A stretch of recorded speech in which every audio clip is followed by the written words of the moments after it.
renforcé risque requin très attendu a été dévoilé aujourd'hui par le préfet Jean-Luc Marx. Il contient 3 principales mesures que nous détaillent Jean-Régis Ramsamy et Willy Thévenin. Douche froide pour les usagers de la mer. Toute baignade est interdite sur le littoral jusqu'à 300 mètres, sauf dans les lagons et les endroits aménagés. L'arrêté préfectoral porte sur toutes les activités nautiques, surf, bodyboard compris. L'interdiction devrait s'achever le 1er octobre prochain. Les contrevenants s'exposent à une amende de 38 €. Allusion à peine voilée à la question de la responsabilité, la préfecture rappelle qu'en général, c'est bien au maire de faire respecter les arrêtés. Seconde salve du plan, la pêche. Diplomatiquement, le prélèvement des squales est autorisé à hauteur de 45 requins tigres et 45 requins bulldogs. Ce chiffre rond aurait été mûrement réfléchi. C'est un nombre qui a été proposé par l'ARVAM en réalité, avec un découpage géographique. L'idée c'est de faire des prélèvements supplémentaires après cette phase 1 et d'avoir un nombre d'échantillonnages suffisant pour, le cas échéant, rouvrir la commercialisation du requin. Un site internet officiel devrait aussi voir le jour pour répondre à toutes les interrogations sur le risque requin. Dans ce domaine, les pouvoirs publics reconnaissent humblement qu'il manque de données fiables. Ce plan risque requin, on l'a vu, impacte les activités nautiques et par voie de conséquence le tourisme. Les réactions n'ont pas tardé à pleuvoir. On écoute quelques professionnels de la mer, mais aussi le directeur de l'IRT au micro de Christelle Fleurycourt, Michel Ozou et Adèle Nativelle. Pour nous, en fin de compte, nous trouvons que c'est pas assez parce qu'en fin de compte, 90 c'est pas beaucoup. Parce qu'on connaît la population qui est en surpopulation dans la zone ouest.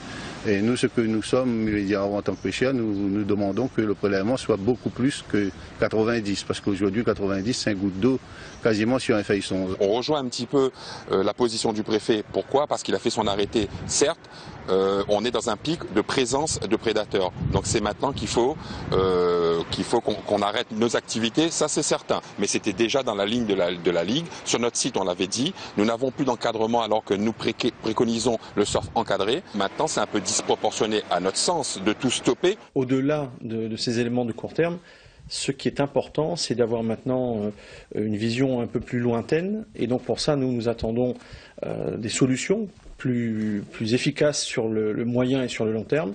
Et donc en ce sens, je pense à l'étude Ciguatera, qui va être importante, d'une part, mais je pense aussi à la reprise de la pêche traditionnelle qui est arrêtée et aussi à la réalisation de bassins de baignade.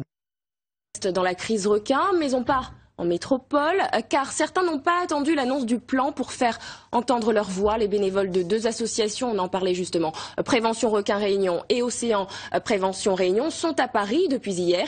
Ils ont été reçus par un des conseillers du ministre des Outre-mer. Le reportage est signé Kelly Pujard. Une minute de silence en hommage aux victimes des requins à La Réunion.